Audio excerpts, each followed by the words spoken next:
Hello and welcome back. Today we'll take a quick look at these Kohl's bulbs. So my old bulbs, one of them kind of started smoking, and yeah, I pulled every one of those out of use and returned them.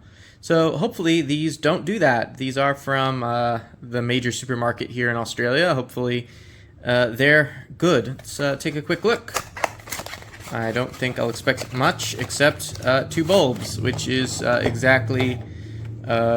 where's the other bulb? Oh, it's still in there. 2 bulbs with the Kohl's logo printed on them. So yeah, nothing spectacular here. These are just going to go above my kitchen range, the heat extractor light thing. So we'll go do that now and see if they're like nice at all. They were $10, by the way, for the 2 of them. Let's Australian dollars. All right, let's go. So welcome to my kitchen, and we'll see here that the nasty old landlord special range hood that's been here since 1997 is starting to have the paint flake, but the lights are replaced and they look pretty good.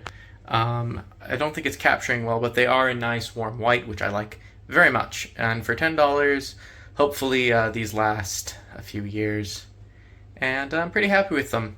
So yeah. Pick them up if you need some E14 bulbs.